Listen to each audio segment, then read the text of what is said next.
My dad leaned toward me, his voice low enough for the linen napkins to hear, but not the room. Don't embarrass us.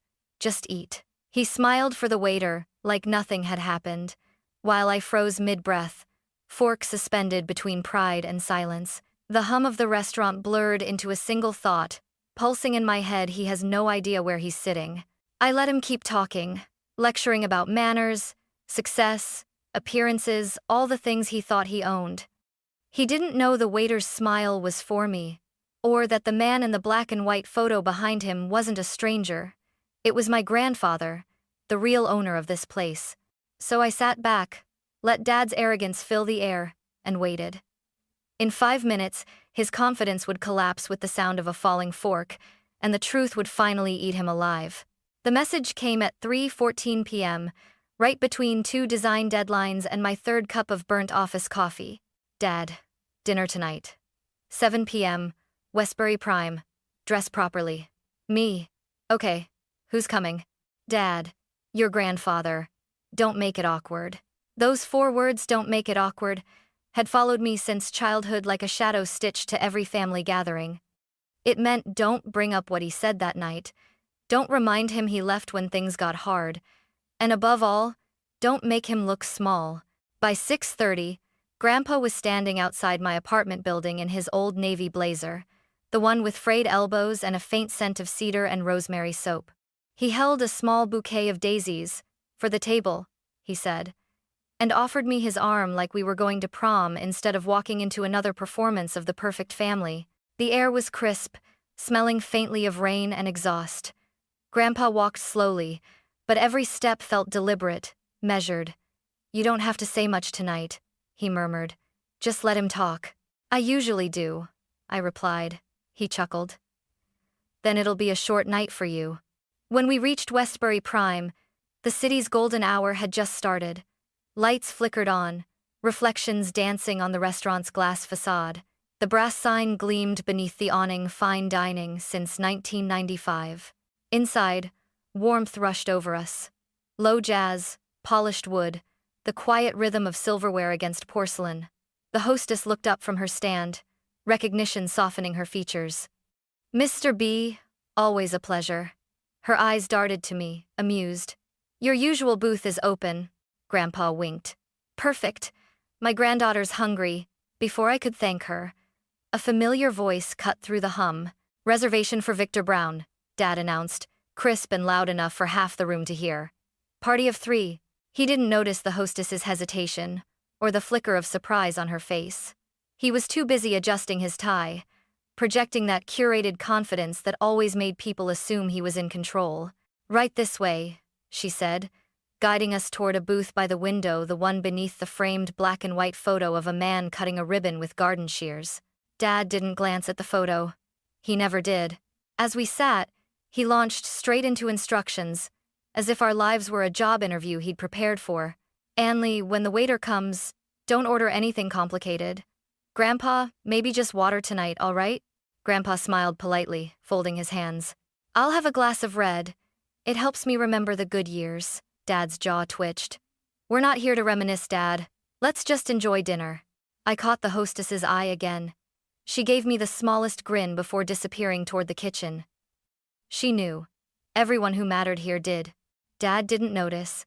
He was already talking about interest rates, promotions, and knowing the right people.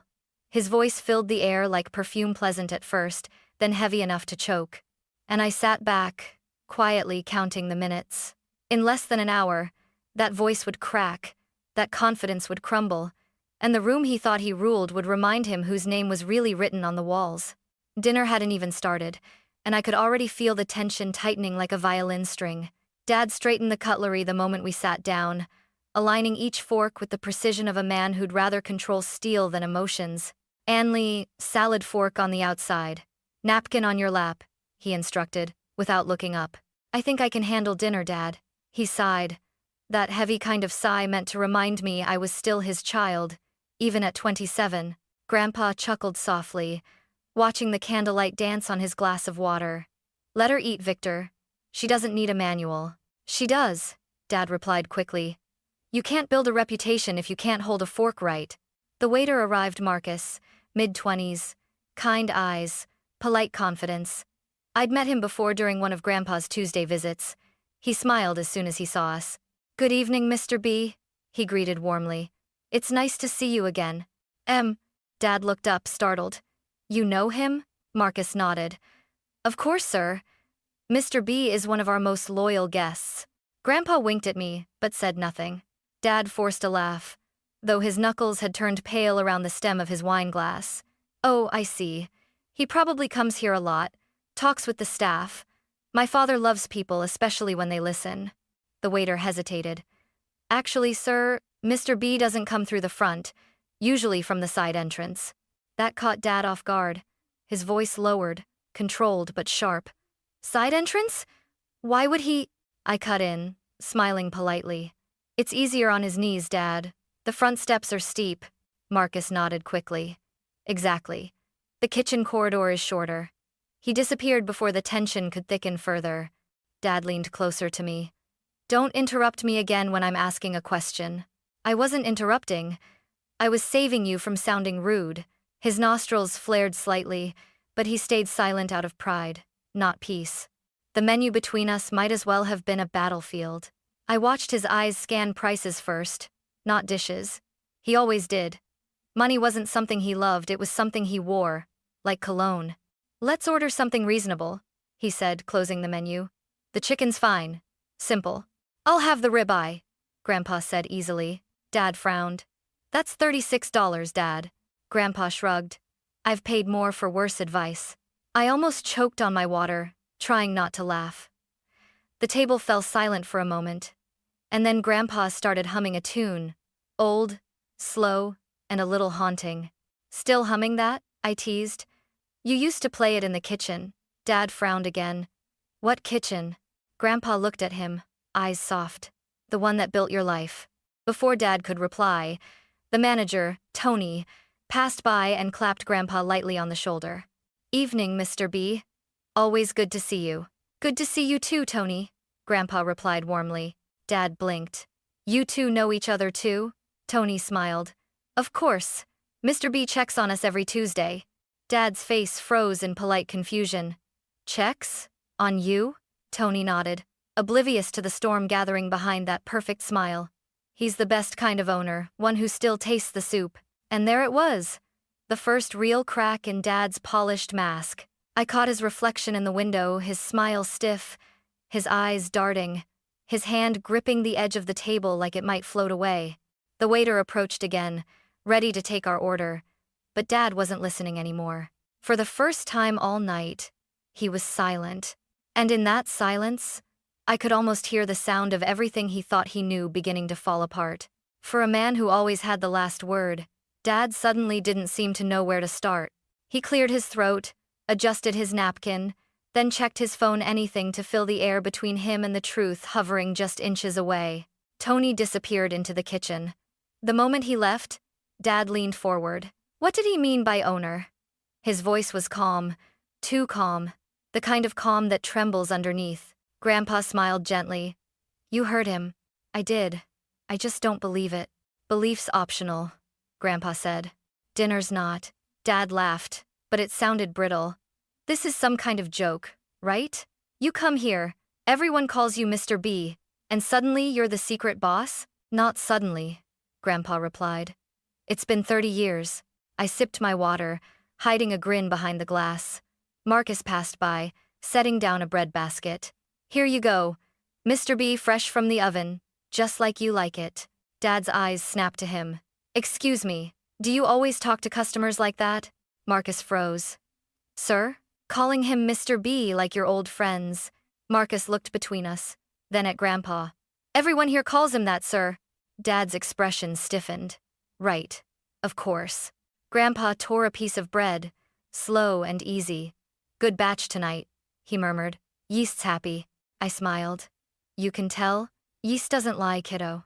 Dad exhaled hard through his nose. "You two sound insane." He reached for his wine and nearly spilled it. "You're telling me this place belongs to you?" Grandpa met his gaze steadily. "Not just this one, there's 21 more." He said it like he was ordering dessert. No arrogance, no drama, Just fact. The fork in Dad's hand trembled. You're kidding. I'm eating, Grandpa said, dipping his bread in olive oil. You're panicking. Marcus returned with a notepad.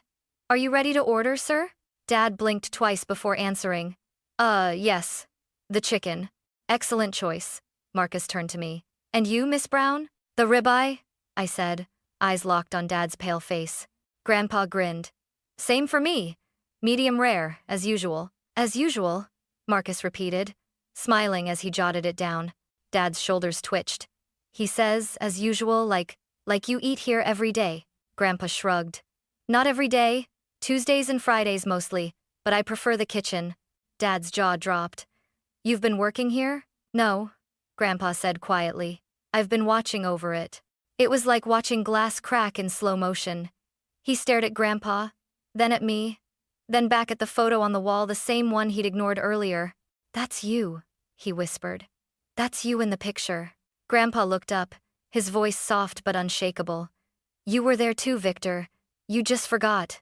The silence that followed was thick enough to chew. For once, Dad didn't have a script, a correction, or a lecture.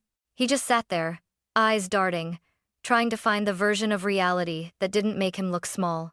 But in that room, under that photo, surrounded by people who already knew the truth, there was no smaller place left to hide. Dad excused himself halfway through the meal, claiming he needed to wash his hands. I knew better. He needed to breathe. Or maybe unsee what he'd already started to realize. Grandpa didn't look up from his plate. He's going to the hallway, he said, cutting into his steak. How do you know? I asked. Because that's where the ghosts hang their pictures. I followed with my eyes as Dad disappeared toward the restrooms, past the wine display, past the framed awards, and then he stopped. Right beneath the largest frame in the hallway. Even from our booth, I could see it. The black and white photograph, the one I'd always paused to look at as a kid. A man in rolled-up sleeves, holding a pair of garden shears, cutting a ribbon in front of a small brick building with a brand-new sign, Westbury Prime 1000, 995 grand opening. That man was Walter Brown, my grandfather, and right beside him, small and beaming, was a boy with the same sharp nose and uncertain smile as the man now staring at that photo like it was a mirror he hadn't seen in decades. Dad's hand went to the frame as if touching it could change what it showed. The restaurant noise dimmed behind the glass door, replaced by silence and memory. I imagined the moment landing like a hammer in his chest. The man he pitied for being too old to work had built the empire that funded every suit he wore. The same restaurant he'd chosen to flaunt his importance in belonged to the father he'd dismissed as irrelevant. From across the room, I saw his shoulders collapse slightly, not from exhaustion, but realization. When he returned, his complexion had changed. The color had drained from his cheeks, and his once perfect posture had softened. Grandpa looked up, calm as a monk. Find what you were looking for? Dad sat down slowly. That picture, it's you. Grandpa smiled. It used to be. Now it's the business. I thought you were doing construction, Dad muttered.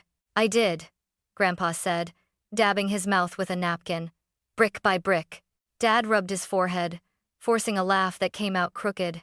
You could have told me. You could have asked, Grandpa replied. He pushed his empty plate aside. You've always been too busy pretending to build things to notice the one already standing behind you. Marcus approached with dessert menus, but the tension at our table could have melted ice. Would you like to see our specials tonight? He asked carefully. Dad waved him off. No, we're fine. His voice cracked on the word. Marcus nodded politely. All right, Mr. B. Anything else for you? Just a little more time, Grandpa said, smiling at me. Some truths need to finish cooking. Dad looked at him, eyes wide, words failing. You're really the owner. You actually own this place. Grandpa leaned back. Son, I don't own it. I built it. Ownership is just paperwork. Legacy is the part people remember. The lights above us seemed warmer somehow. Softer. For a moment, even the hum of the dining room felt like it had slowed down to listen. Dad picked up his fork again, hands trembling.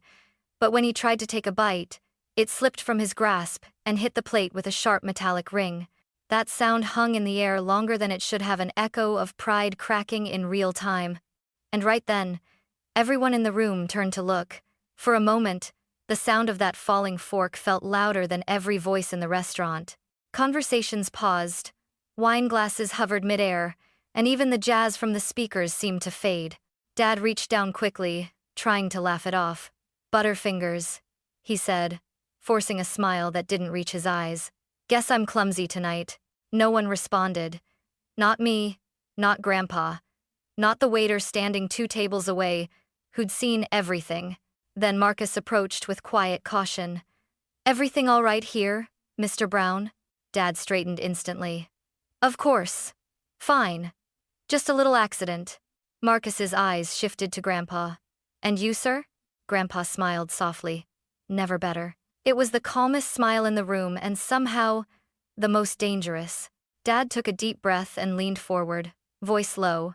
"We're leaving after dessert. I don't want any more of this circus." "What circus?" I asked. "This?" he hissed, gesturing toward the room. "Whatever game he's playing." Grandpa wiped his mouth slowly with his napkin. "It's not a game, Victor. It's dinner." Dad scoffed. "Dinner? You humiliated me in front of—" "I haven't said a word," Grandpa interrupted. "You did that part yourself." His tone wasn't angry, but steady. That made it worse. A few heads had turned toward us now. Curiosity hummed through the air like static. Dad noticed. His pride, cornered, lashed out. He stood up abruptly. "All right. Everyone seems to have a lot of opinions about my family tonight." "Victor," I whispered. "Sit down." "No," he snapped, his voice sharp enough to slice the quiet. "I'm tired of being treated like I'm crazy, like I don't know what's going on." Grandpa said nothing. He just looked at him sadly, like a father watching a son punch shadows. Tony, the general manager, appeared beside Marcus, his presence calm but commanding. "Is everything okay here?" Dad exhaled hard. "You must be Tony. Perfect. You can tell my father to stop lying about owning this place." Tony blinked once, assessing. Then he turned toward Grandpa. "Would you like me to, Mr. B?" The room went silent again. Dad froze. "What did you just call him?" Tony's voice remained even. "Mr. B. Walter Brown, the founder of Westbury Prime." A glass somewhere clinked against a plate. Dad stared at Tony, then at Grandpa, then back at the crowd of strangers who suddenly weren't strangers anymore. "This is insane," he muttered. Though the conviction was gone, Grandpa gestured to Tony. "Would you bring that folder I left in your office?" Tony nodded and disappeared toward the back. Dad turned to me, eyes wide. "You're in on this?" "I didn't plan it," I said quietly, "but I knew." He opened his mouth, then closed it again when Tony returned, carrying a brown leather folder embossed with Brown Family Hospitality. "Everything you asked for, sir," Tony said, placing it on the table like evidence in a trial. Dad's hand twitched, reaching for it. "What is that?" Grandpa smiled faintly. "Receipts, photographs, signatures, proof, but I'd rather you see than read." He flipped open the folder and turned it toward my father. There, in black ink, was the deed. The logo, the first business license, and below the signatures, the founder's name, Walter Brown. Dad's lips parted, but no words came out. His pride had gone quiet. Grandpa tapped the paper lightly. "You see, son, you've spent years trying to build something worth your name. You just forgot your name was already on the door." For the first time that night, Dad didn't argue. He just stared at the documents, at his father, at himself reflected faintly in the glass window beside us, small, shaken, and speechless. And when he finally sat down, the room began to breathe again. But the silence between us had only just begun. For a few endless seconds, the entire restaurant felt like a courtroom, and my father, for once, had nothing to defend himself with. He sat there, motionless, staring at the old papers laid open before him. Under the golden light, the bold black letters, Brown Family Hospitality Group, founder, Walter Brown, looked like a verdict carved in stone. The whispers started spreading softly, like wind through tall grass. "That's his dad? Wait, the old man owns the place? He's the founder?" Dad heard every word.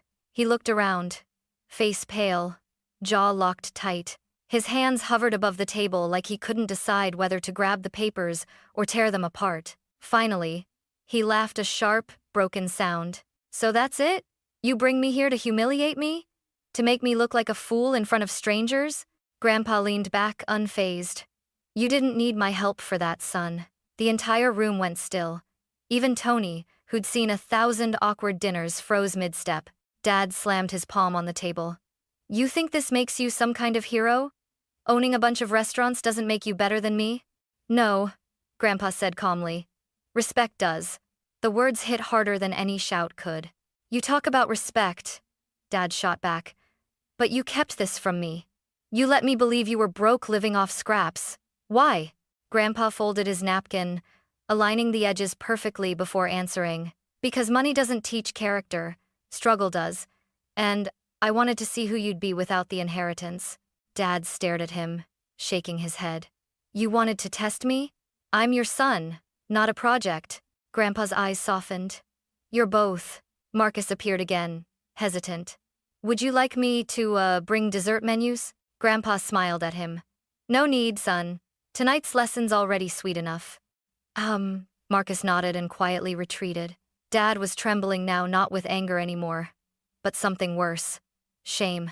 You don't understand, he said quietly. I just wanted to make you proud, to prove I could do something without your name attached. Grandpa nodded. And in trying so hard to prove it, you forgot who gave you the name in the first place. Tony cleared his throat softly. Mr. B, if I may, the transition documents you left in my office, shall we bring them out? Grandpa looked to me. Anley, would you mind? I nodded, standing, taking the second folder Tony held out. Inside were crisp pages stamped and signed. Transfer of ownership. Pending successor evaluation. Dad looked up, confused. What's that supposed to mean? Grandpa gestured toward the pages. It means this empire, these restaurants, these people will be yours someday. But not yet. What's the condition? Dad asked cautiously. Grandpa's voice carried across the silent room, low but steady. 1 year. You'll work in my restaurants, starting at the bottom dish pit, prep line, server, host. You'll learn what it takes to keep this running. You'll earn every ounce of respect you once demanded. Dad's face drained of color. You're serious? As the cancer that put this plan on a deadline? Grandpa replied evenly. The words sliced through the air. My chest tightened. I hadn't heard him say it out loud before. Dad blinked rapidly, trying to process what he'd just heard. You're sick? Stage 4, Grandpa said simply. 8 weeks left, maybe 12 if the medicine keeps pretending to work. The room went silent again. Even the wait staff stopped pretending not to listen. Dad's voice broke. Dad, why didn't you tell me? I wanted to see if you'd notice, Grandpa whispered. You didn't. A tremor passed through Dad's fingers. He looked at the folder again, then at Grandpa. And if I refuse your condition? Grandpa smiled, slow and tired. Then you'll get what you've already earned, nothing. Tony placed a single pen on the table. The sound of it clicking against the wood echoed like a gavel. Grandpa looked at me. Witness? I nodded. My throat was too tight for words. Dad reached for the pen. His hand shook as he signed the first page. Acceptance of transitional terms. His voice cracked halfway through. When do I start? Tony replied softly. Monday morning. 6 a.m. Bring work shoes. Grandpa's smile returned. Faint, but peaceful. And, Victor, leave the tie at home. The kitchen doesn't care about your titles. Monday morning came like punishment. Dad showed up at Westbury Prime 5 minutes early, wearing jeans stiff with newness, a plain gray t-shirt, and a pair of sneakers that looked like they'd never touched dirt. Tony met him at the back entrance, the same one Grandpa always used. Morning, Victor, Tony said, handing him an apron. Dad tried to smile. Please call me Mr. Brown. Tony shook his head gently. In the kitchen, we don't do Mr. anything. You're Victor. By noon, Dad looked like a ghost wearing sweat. The heat from the dish station was relentless, the steam clouding his glasses, his hands red from scrubbing pans that weighed more than his pride. He didn't complain, but he didn't talk much either. Carlos, the prep cook, tried to joke with him. Hey, boss man still think the fork goes on the left? Dad actually laughed, breathless. I don't even know which side of my body hurts more. When I visited that evening, Tony gave me a small wave. Your dad's learning, he said. He's not fast, but he's trying. I peeked through the service window. There he was, my father, hair damp, apron soaked, quietly stacking plates like they were made of glass and redemption. Every once in a while, he looked up toward the dining room, as if expecting to see Grandpa watching. By week 2, his hands had blisters. By week 4, they'd hardened. He stopped talking about image and started asking about timing, about sauce ratios, about why people tipped more when you looked them in the eye. He learned how to slice onions without tears, at least from the onions. Sometimes, late at night, he'd send me short messages. Dad, did you know the dishwasher drains faster if you tilt the rack? Dad, the cooks call me Mr. Clean now. Think it's a compliment. Dad, Grandpa used to check invoices by hand. Tony showed me his notes. Every number perfect. The man who once lectured waiters about table manners now apologized if he bumped into one. He started showing up early, staying late, wiping down counters that weren't his to clean. One Friday afternoon, I walked in and found him helping Maria, one of the servers, polish silverware. She told me later he'd been covering her shift breaks so she could call her kids. He's not bad for a boss, she said with a grin. He's not the boss yet, I replied. Maybe not, she said, but he's acting like one. Around the 3-month mark, Tony moved him to the line. Time to feel the fire, he said. Dad burned his hand the first night. He didn't swear, he just ran it under cold water and went back to flipping steaks. Something changed after that. He stopped looking at the clock, stopped checking his phone, stopped flinching when someone called him Vic instead of Mr. Brown. One evening, after closing, Tony found him sitting alone by the prep table, staring at the empty dish pit. You okay? Tony asked. Dad nodded slowly. I used to think this work was beneath me. Now I realize it's what's been holding me up. When Grandpa passed by the kitchen later that week, leaning on his cane, the staff clapped spontaneously. They all knew. Grandpa just smiled, walked up to my father, and said, "You smell like effort. That's the best cologne you've ever worn." Dad didn't answer. He just hugged him, something I hadn't seen him do since I was 9 years old. From that night on, Victor Brown wasn't the man who whispered, "Don't embarrass us," anymore. He was the man who said, "Thank you," before every shift. And as the months slipped by 12, then 13, I realized something strange. He wasn't just earning the right to inherit a business. He was earning the right to belong in it. A year later, the world inside Westbury Prime moved differently. The light felt softer, the chatter warmer, the hum of the kitchen steadier, like the restaurant itself could sense a shift in the air. That morning, Tony called me.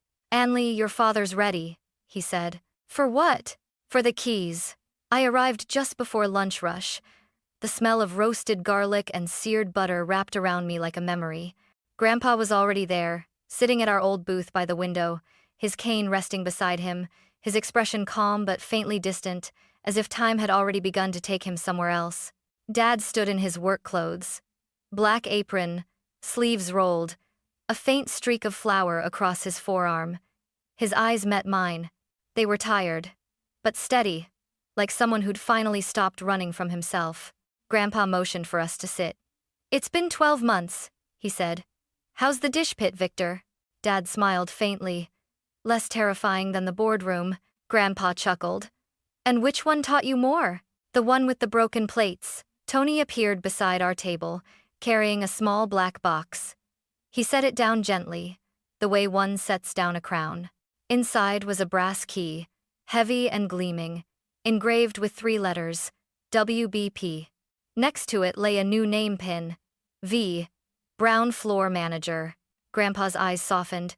"You've earned these." Dad picked up the key with both hands, like it might vanish if he held it wrong. "I don't deserve this." "Finally," Grandpa said, smiling. "You're saying something true." Dad let out a short, broken laugh. "But you do," Grandpa continued. "Because you understand now. The people who sweep the floors, wash the dishes, take the orders, they're the backbone. If you forget them, you lose everything." Dad nodded slowly, emotion catching in his throat. "I forgot that for a long time." "And you remembered it the hard way," Grandpa said softly. "That's how remembering works." I reached across the table, placing my hand over both of theirs. "He's different now, Grandpa. You'd be proud." Grandpa looked at me and smiled the way he used to when I was little, Half joy, half secret. I already am, kiddo. I just needed him to earn the right to be proud of himself first. Tony cleared his throat gently. Mr. Brown, the afternoon crew's waiting for direction. Dad turned to him, almost startled by the title. Mr. Brown, he repeated under his breath. Feels different now. Tony smiled. Because now it means something. Dad stood, taking the name pin from the box and sliding it into place on his apron. Grandpa raised his glass of water. To mistakes, he said, they teach better than success. Dad lifted his, too. And to second chances, I added mine softly. And to family that never stops waiting for you to figure it out. We clinked glasses, 3 quiet taps that sounded more sacred than any toast I'd ever heard. Grandpa leaned back, sighing contentedly. Now, if anyone asks, I retired officially today. Tony smiled. We'll update the records. Don't, Grandpa said. Leave it blank. Let people wonder. Legends need mystery. When the lunch crowd began to arrive, Grandpa pushed his chair back, slow and steady. I'll let you two handle this one, he said. Are you sure? I asked. He smiled. I've been sure for a year. He walked toward the door, cane tapping softly on the polished floor, pausing beneath the photo on the wall, the same one of him cutting the ribbon with a young boy beside him. He looked up at it, then turned to Dad. Looks like the kid finally showed up. Dad's eyes glistened. Took me long enough. Grandpa nodded, a faint glimmer of pride in his tired eyes. Better late than never, son. Then he left quietly, as he'd lived. No fanfare, just the sound of the door closing behind him. Dad watched until he disappeared into the street. Then he turned to Tony. All right, let's get to work. Tony grinned. Yes, sir. And as the kitchen roared back to life, I saw it, the same reflection Grandpa once had. The same steadiness in his hands, the same humble fire in his eyes. Dad had finally become the man Grandpa wanted him to be. Not by inheriting an empire, but by earning the right to hold its keys. Legacy, Grandpa once said, isn't what you leave behind. It's what survives in the people who learn from your mistakes. That night, I finally understood.